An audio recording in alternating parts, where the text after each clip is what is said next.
Hello வணக்கம் மக்களே, welcome to Kallapatti channel. Okay மக்களே, இன்னைக்கு நம்ம என்ன பார்க்க போறோம்னா, இன்னைக்கு ஒரு புதிர்கதை பத்தி தான் நம்ம பார்க்க போறோம். அந்த புதிர்கதையோட டைட்டில் என்னன்னா, அப்படி நரி என்னதான் சொல்லுச்சு, ஒரு பெரிய கொஸ்டின் மார்க். வாங்க கதைக்குள்ள போலாம்.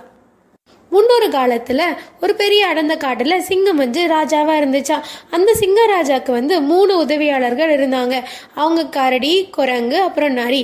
இந்த 3 ஹெல்பர்ஸுமே ரொம்ப நியாயமா அந்த சிங்கத்துக்கு வேலை பார்த்துட்டு இருந்தாங்க. அப்போ அந்த சிங்கம் எப்படிப்பட்டதுன்னா, ரொம்ப சூழ்ச்சி நிறைஞ்சதா இருந்துச்சா. அதே மாதிரி யாருக்கு என்ன தண்டனை கொடுத்தாலுமே அதை முறைப்படி கொடுக்கதான் நினைச்சிட்டு எப்பவுமே நடிக்க தான் செய்யும், வேற எதுவும் பண்ணாது. அப்படி இருக்கும் பட்சத்துல அந்த சிங்கத்துக்கு ரொம்ப வயசாச்சா. அப்போ அந்த சிங்கத்துக்கு முன்ன மாதிரி வேட்டையாடி சாப்பிட முடியாம ரொம்ப தவிச்சிட்டு இருந்துச்சு. அதாவது ரொம்ப அவருக்கு பசி எடுத்துச்சு, ஆனா அதால வேட்டையாட முடியல. அதனால வயசான சிங்கத்துக்கு என்ன தோணுதுன்னா, நம்ம ஏன் நம்மளோட 3 உதவியாளர்களை போட்டு தள்ளி சாப்பிடக்கூடாது அப்படி சொல்லிட்டு ஒரு யோசனை வருது. அதே நேரத்தில்